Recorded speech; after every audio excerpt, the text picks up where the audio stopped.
So thank you, Megan, for that introduction, and welcome everyone to the webinar today. I really appreciate you all wanting to come out and learn some stuff about project pitfalls, specifically around LIMS implementation. As Megan says, we're going to be going over spotting the red flags and staying on course. And so my hope today is that you guys can all take away something from the content today. Megan did a pretty good job of introducing our company, CSols. So as she said, my name's Amy Zwart. I'm a senior informatics consultant and project manager here. I have nearly 25 years of experience in the pharmaceutical and clinical realm. I actually started my career working in the laboratory as a chemist. Over time, I've moved into the regulatory compliance and project management world. So I definitely have some of the experience even coming from the end user of these systems. And so I'm really here. Have the extreme pleasure to be here and leading several LIMS implementations for CSols now. And so I'm hoping to have perhaps impose some of that wisdom and experience onto you. So today we're going to be discussing some obstacles around managing LIMS projects and how to manage strategies to keep you aligned. I'm going to be going over the key warning signs that you can look out for as to why you might need a project manager. And yes, I have actually been hired to come into some of these projects that have had no true project leadership. Imagine a LIMS implementation is pretty large. So on these, I usually find out way too late that the need for this PM leadership is pretty critical. And I've even come onto projects that are a year or two along and there's several hundred thousands of dollars into their projects. So just to realize that they have to realign and start from square one. So next, we'll go over some strategies that'll help keep your implementation project moving forward, or even in some case, even getting off the ground. So these alignment tools that we'll talk about will hopefully ward off any potential failures before they happen. And then tying it all together, we're going to discuss the benefits of having a LIMS specific project manager. So not just your general PM, but someone that has actual LIMS experience. So let's dive right into the key warning signs that you should look out for when you're working within a LIMS implementation project. But really, these can be universally applied to any project. And while there can be many, today we're going to talk specifically just about 8 warning signs.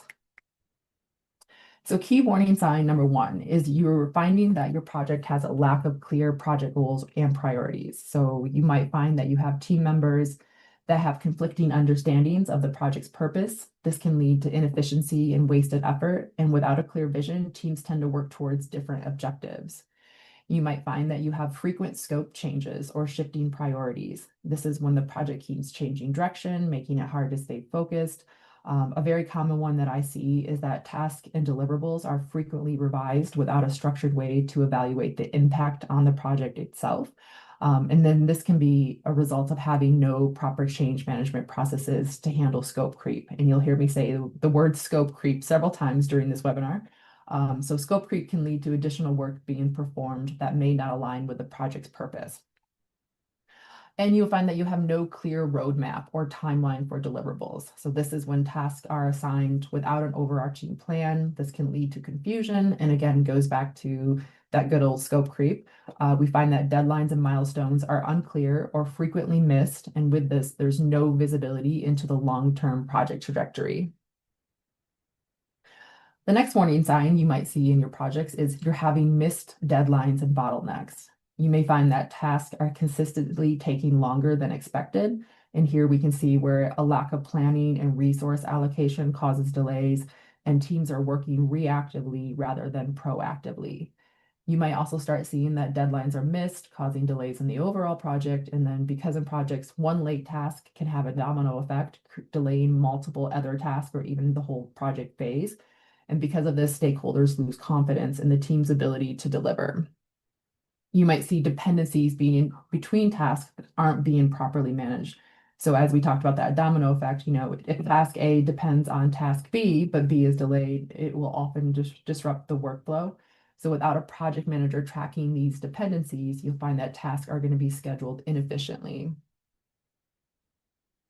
Another warning sign that you might find is you're having poor communication and collaboration. So an example of this is you will see misalignment between the teams or departments or cross-functional teams. So when different teams don't communicate effectively, it leads to duplication of effort or even missed handoffs of tasks and deliverables. You'll find information isn't being shared in a centralized, accessible way. Like, so most projects will have like a document repository, or do you even have like a RAID log to track decisions or risk? Right now, I have a client that it seems like every other week they're asking for new requirements, but then they always use the line, we talked about this months ago, which if you're not keeping track of these conversations, these decisions, or documenting discussions, you could be in a world of confusion later on down the road. You'll find that information silos are preventing the right people from getting updates. So you'll find that critical project updates don't reach all the relevant stakeholders, again, missing that information, or team members are working with outdated or incomplete information. You'll see team members are unsure of their roles and responsibilities. So on a project, like, do you have a RACI? Are you working with, who needs to be reviewing, approving, informed on these project tasks? So when employees don't know who owns which task, it leads to confusion and inefficiencies. And then this leads to work that is either duplicated or left incomplete because there's a lack of clarity of who's responsible. Another warning sign, and a pretty big one, is budget overruns. So your costs are exceeding your initial estimates. So without the proper financial oversight, expenses can quickly spiral out of control. So when you're not planning for all your resources or you have poor resource allocation, it leads to inefficiencies again. You have no clear tracking of expenses and resources, and there's no visibility into how much is being spent versus what remains in the budget. So are you running your weekly periodic burn down reports? Without this, you can find that unplanned costs emerged because they weren't accounted for at the start. And then, of course, unexpected expenses keep cropping up. Examples can be from scope creep, your inefficient workflows, or rushed work, and all of these lead to additional costs. So teams that lack a cost control strategy often will find that their projects are overspending.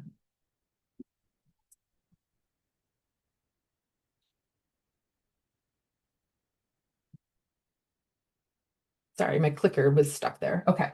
So another warning sign, you'll have low productivity on the team and team morale issues. And this is one that I actually run across more than you would think. So you're finding that team members are just overwhelmed or confused about priorities. So again, they're lacking the clear direction here and they don't know what to focus on. And we usually find that they're wasting time on non-essential tasks instead of like the high priority work. Again, scope work can be duplicated or overlooked when tasks are getting done twice by different people or different groups or aren't being done at all due to this miscommunication. And again, there's no centralized system to track who is responsible for what. And when you have these sort of issues, you start seeing the high turnover or burnout due to just this chaotic project work environment. And then this is when projects are so disorganized that employees are getting frustrated and stressed, and a lack of planning and work-life balance causes burnout and resignations, which, as I said, happens way more than you might think.